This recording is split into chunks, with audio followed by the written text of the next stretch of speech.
This conference will now be recorded.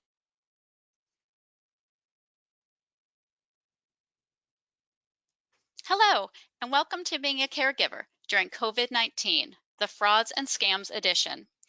We hope you remain healthy and safe during this challenging time, as well as armed to protect yourself and your loved ones from scammers and thieves. My name is Jodi Kolada, and I'm the Director of Business Development and Caregiver Outreach with Wellspring Solutions. Wellspring Solutions offers a full slate of home and community-based services to older adults in Guilford County, with our memory care center, for our group respite sites called Connections and Memory Club, home care, as well as caregiver education and support. We're very fortunate to have Heather Magill, Elder Justice Specialist Coordinator with the Guilford County Family Justice Center, with us today to share information about the frauds and scams that are happening right now, especially those targeted at seniors.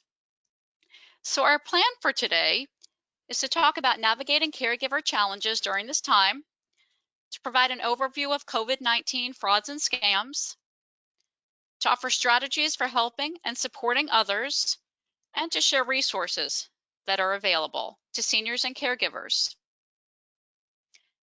So during this time of uncertainty for all of us, you may be feeling sad, anxious, unsettled, and that many things are out of your control. And if you're a caregiver caring for a loved one, you may be without respite, physically and emotionally exhausted, even beyond the normal circumstances. And if you're caring for a loved one with dementia, it may be very trying to keep your loved one engaged in meaningful activity and just physically moving about to stay healthy. Beyond the stressors of family caregiving at home, you may be concerned about a loved one's well-being and welfare because you can't personally visit and check on them face to face. And now we have scammers taking advantage of our fear and confusion around COVID-19, attempting to sell fake goods and services, promising cures and treatments, loading software designed to cause damage to our phones and computers, asking for donations, etc. These scams are happening via telephone, text, email, social media, and even in person. So thank you so much, Heather, for sharing valuable information that can empower us by knowing how to spot the signs of a scam so you can then share them with your loved ones.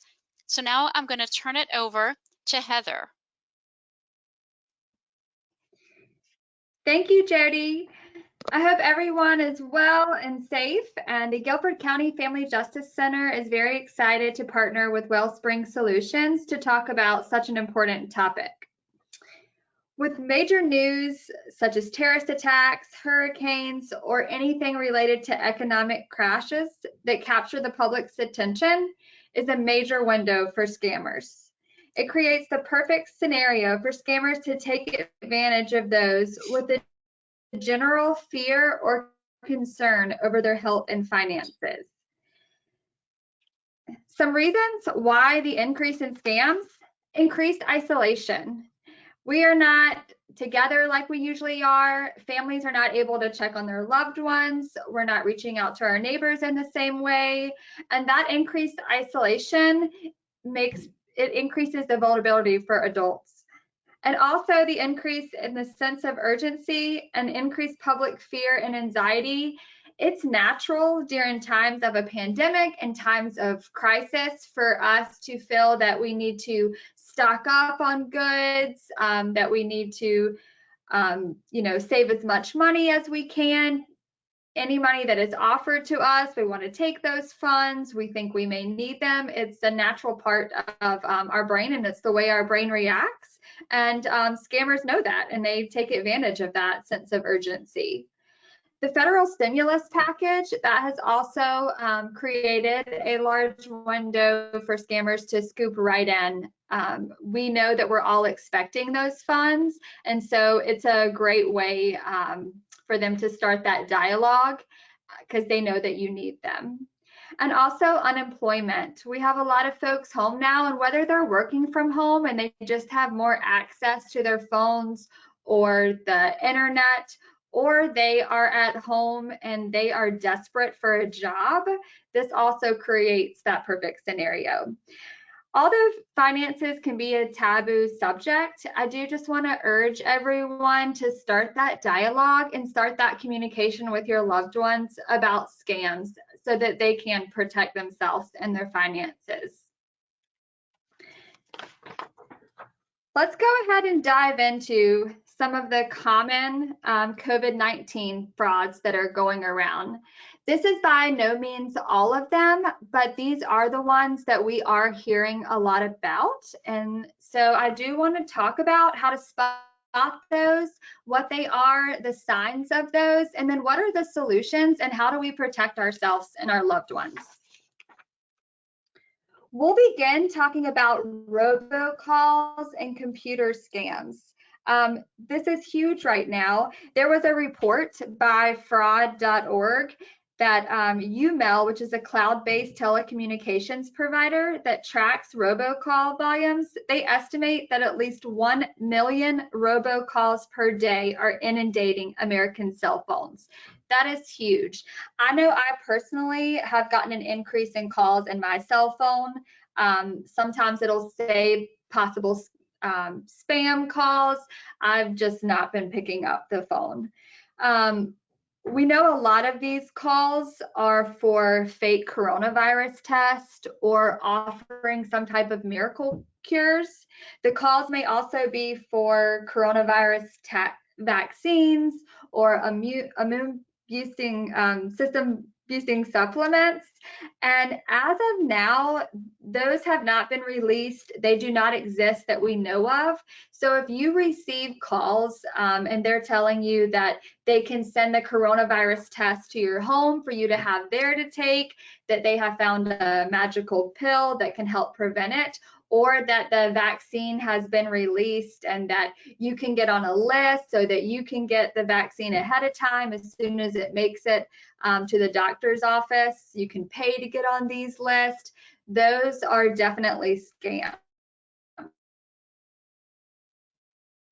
When a vaccine is released, you will not be hearing about it via someone calling you on an automated system or a link with an email. You should definitely be speaking with your primary care physician before taking advantage or taking anyone up on vaccine information or paying for it. Also, work from home opportunities. This is another one. People are getting inundated in phone calls to have the ability to work from home, and that's another one where they're really the scammers are relying on that urgent need to work and that urgent need to get money now. And how those are working is you may be sending out your resume or you may have it online and they call and say, we have an opportunity for you to work from home as a virtual assistant right now. We just need you to send over your bank account information so that we can get you set up for direct deposit and then we can get you started and working.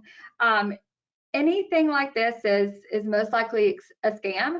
I would say that if you are hired and offer a job that is home-based, that you want to check into that company to make sure they are a legitimate company. You could check with the Better Business Bureau, and you could also say that I would like my money sent via check, even if it takes longer than to ever give your bank account information out online. Another one that we've been seeing a lot of robocalls for, and as well as computer scams sending you links, is for free insulin kits for diabetics, things like that. That's been a big one, and I think with that being a high risk factor for coronavirus is why scammers are targeting those people as well. And then last, I want to talk about meal and essential item delivery. This is really important, and especially for those who are isolated at home and may not have family nearby to run those errands for them, and they're worried about getting out there.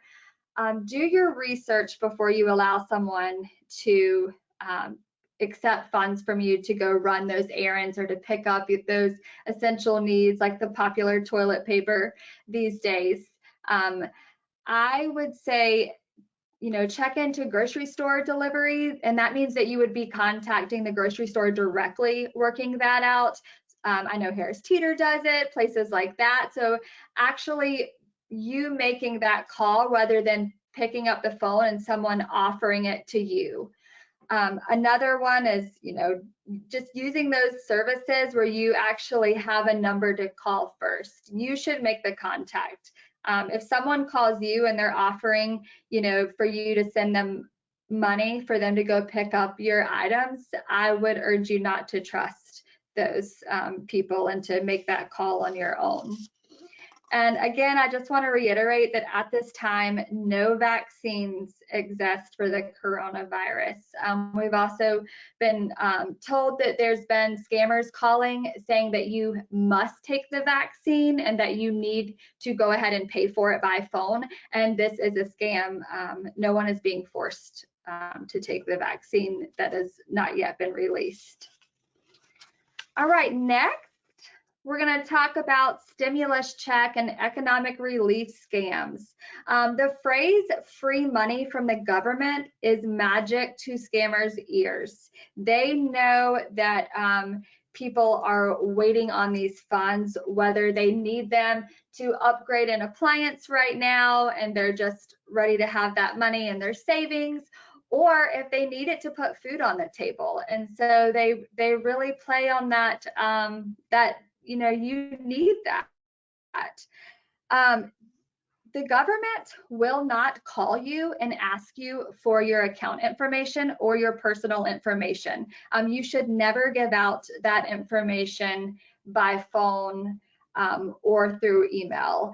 You should go directly to the IRS website or contact the IRS through the number on their website if you have any questions about receiving your stimulus check or wanting to put in your bank account information to receive it by direct deposit, but you will not be receiving calls from the IRS for that. There is also, there's no offers to expedite payments. So I know many people are still waiting on their paper checks, and scammers are calling and they're saying, if you pay by phone this amount of money, we can overnight your check and it will expedite that stimulus check. And that is not the case. So if you receive that call via phone or email, know that that is a scam, that the government is not offering to expedite stimulus payments for a fee.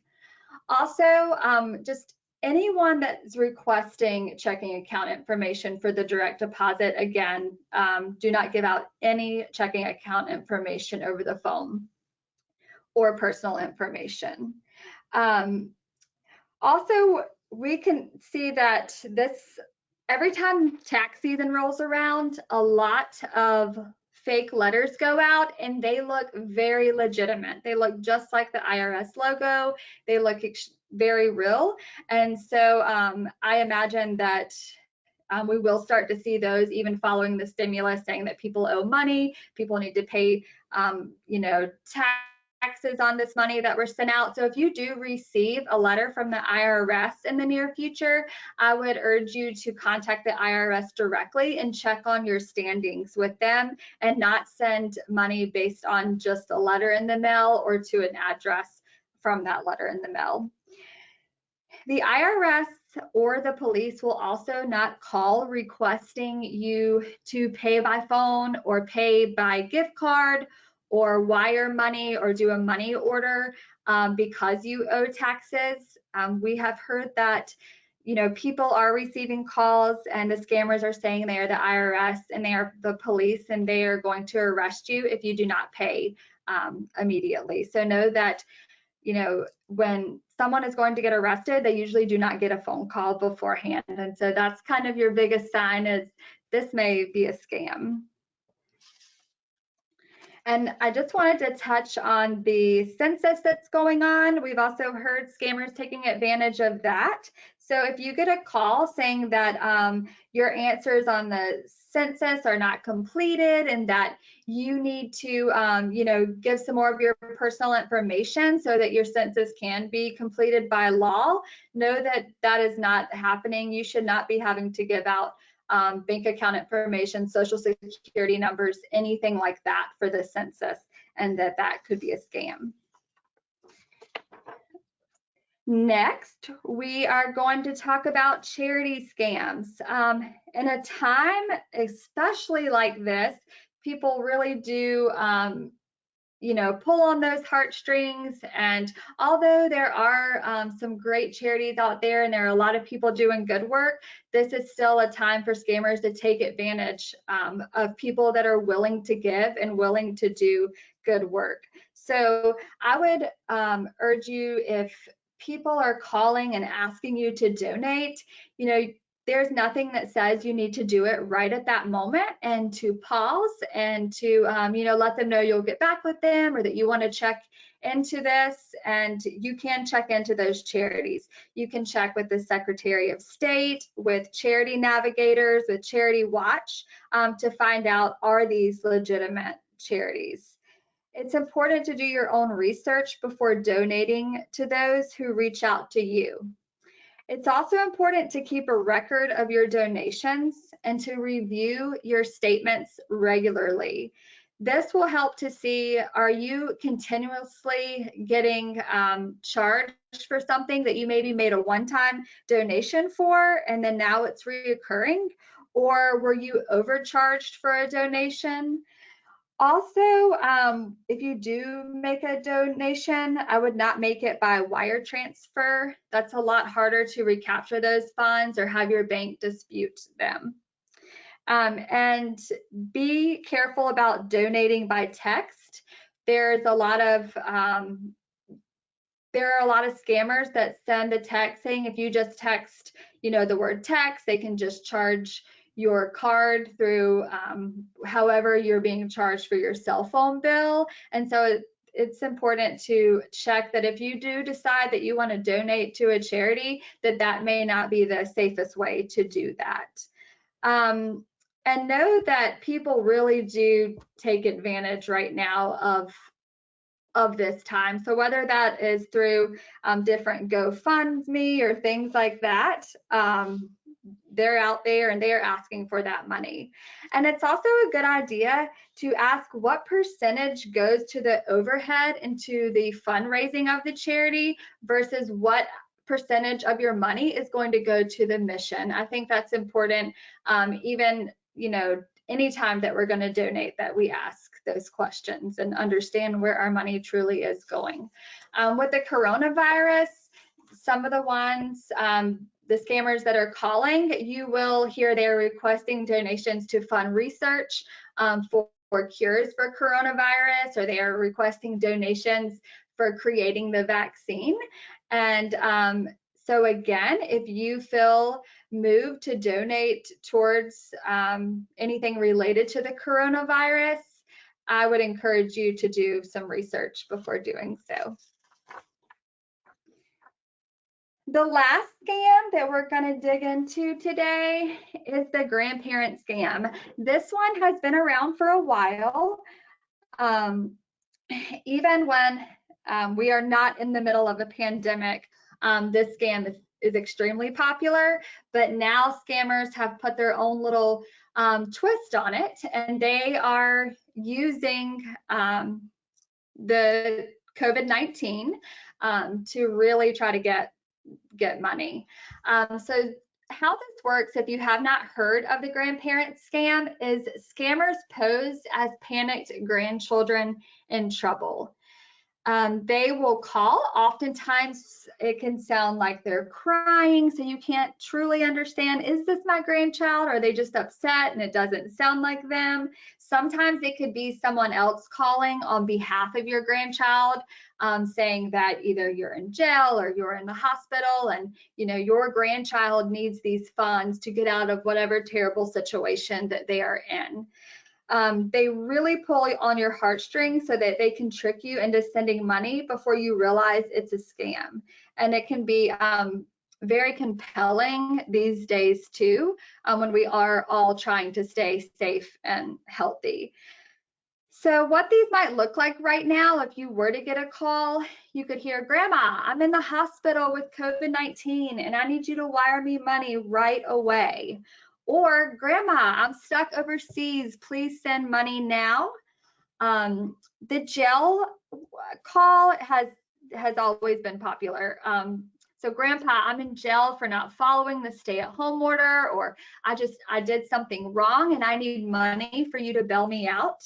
I would say that the best way to combat this scam is to resist the urge to act immediately, no matter how dramatic the story is. So just hanging up the phone and either calling your grandchild directly to see, are they okay? Where are they? Or asking the person who is on the phone posing as your grandchild questions that only your grandchild would have the answers to, that there is no possible way anyone else could know, is a good way to kind of tell, is this really my grandchild? And they will usually ask you to send cash or wire money, and it's very hard to get that money back once you do so. So I would say do not send any money that way. All right. We're going to go in and talk about now the potential signs that someone you know is being scammed. So receiving a high number of phone calls, mail, and emails from an unknown person could be a big sign. Scammers actually talk to each other.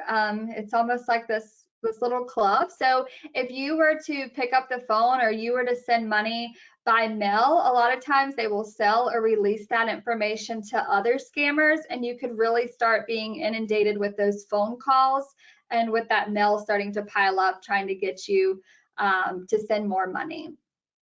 Also, unknown charges on financial statements. It is very important to check your financial statements every month. And a good tip is to either have a trusted family member go behind you and look at those just as a second set of eyes. Or you can also request that someone from your bank reviews your financial statements to see if they notice anything out of the ordinary. It could be small charges that start sometimes when someone does have your bank account information. So it might be $2.99 one month and then the next month $5.99, and it can start to increase. So it is important to continue to check those monthly. Someone reporting needing to send back a percentage of funds after depositing a check. This is a big sign that someone may have been scammed or is in the process of being scammed. And especially right now with the coronavirus, you could see this with the stimulus check.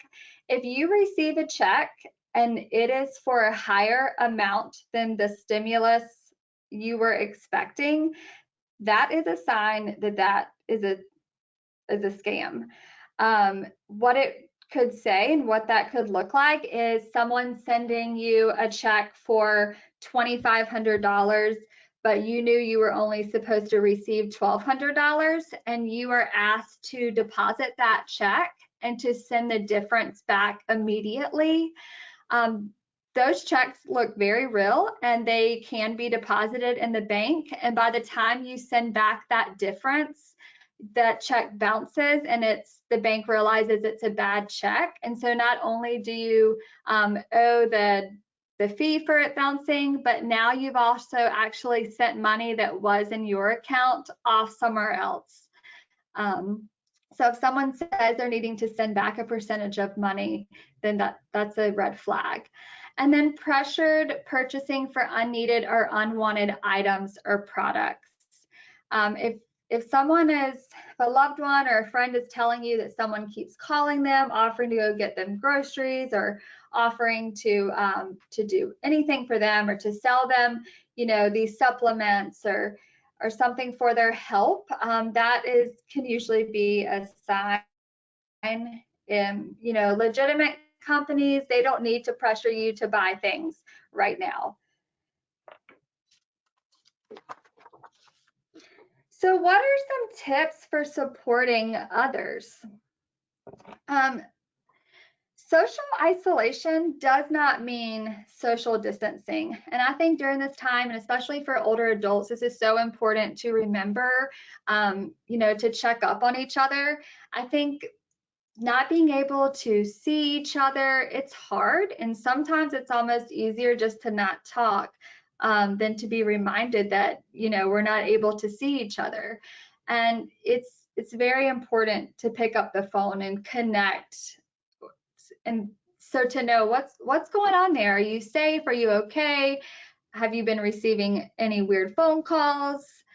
Just checking in like that. Find ways to connect with your neighbors, friends, family, and community. Now with technology, we are able to stay connected more than ever. So whether it's FaceTime or emails or snail mail, just finding that way to connect. And even creating a schedule for checking in on others. A phone tree, something to hold everyone accountable, just to make sure that we're all there for each other. It's hard times, and I think that we're all feeling it in different ways and feeling isolation in different ways. And asking others for what they need, it's important to, when you do ask somebody for what they need or for what's going on, or if they're okay, to listen, to understand, and not listen just to respond.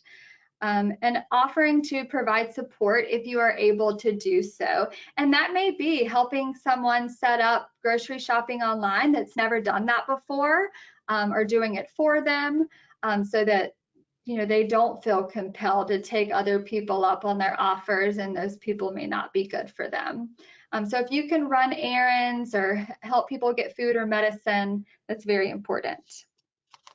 And I think when talking about supporting others, it's also very important to remember that if a loved one does tell you that they have sent money, and they haven't gotten the goods that they received, or they realize that it is part of a scam, it's important to be supportive, because for people who do fall victim to scams, they are hard enough on themselves, and they don't need someone to tell them, you shouldn't have done that, you should have asked me first. It's a lesson learned, and it's a big step for someone to tell you what's going on. So just being supportive and helping them to find the resources to report that. Last, we are going to talk about the tips for protecting ourselves and our loved ones from scams. Number one, only answer the phone from known callers. Let other callers leave a message. And this is very simple. I think when the phone rings, to be kind, we want to pick up that phone and we want to say hello, but it's okay. If we don't know who's calling, let it go to voicemail, and if it's important, then we can call them back. Number two, don't respond to text, emails, or calls about checks from the government. Remember, there are no fees to expedite stimulus checks, and overpayments are signs of fraudulent checks. Number three, open emails and attachments from sources that you know.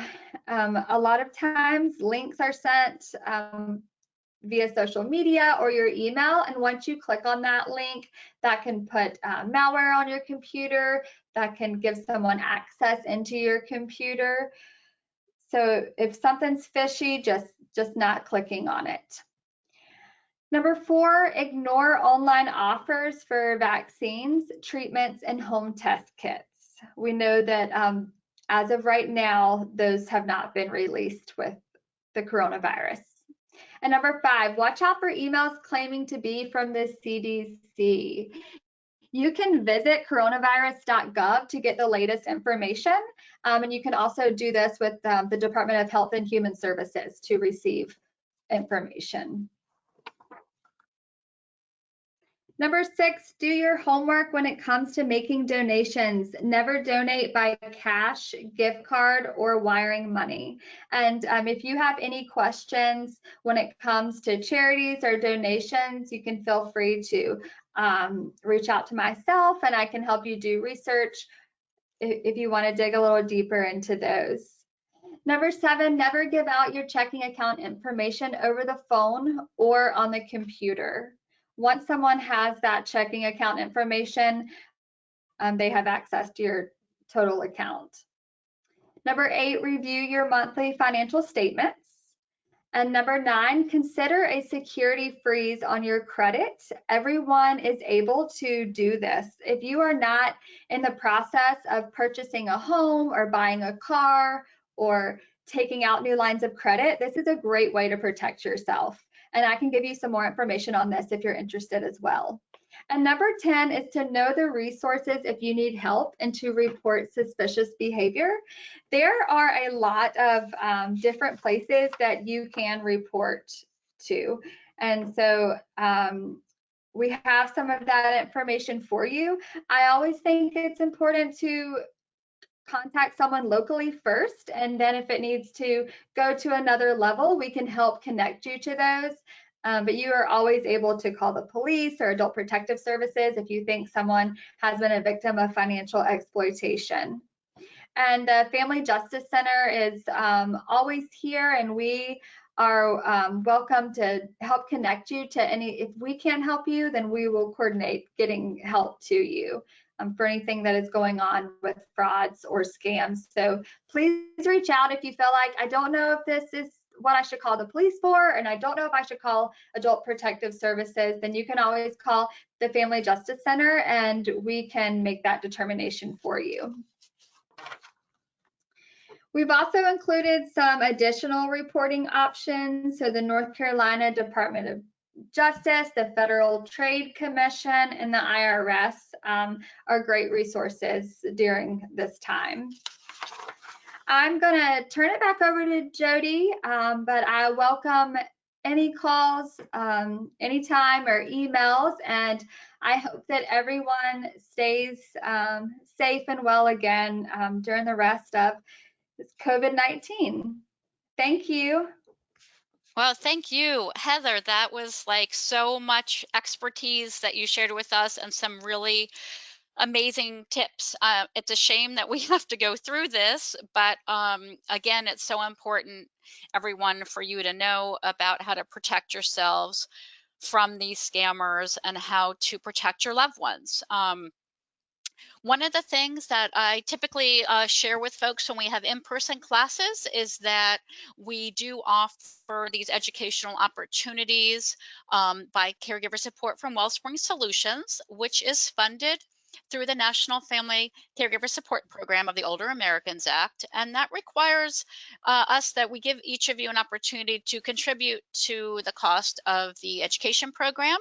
So please know any contribution is completely voluntary and it's greatly appreciated. It just expands the program to additional caregivers in the community, and any contributions are kept confidential.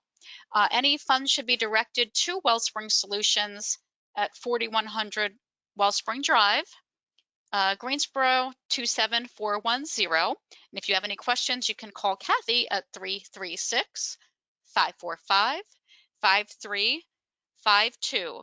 And of course, if you have any questions about the material that you've learned today, or you want to hear more about the Family Justice Center or Wellspring Solutions, please don't hesitate to contact Heather or myself. And thank you again so much for joining us for this very important topic. Take care and be well, everybody, until next time.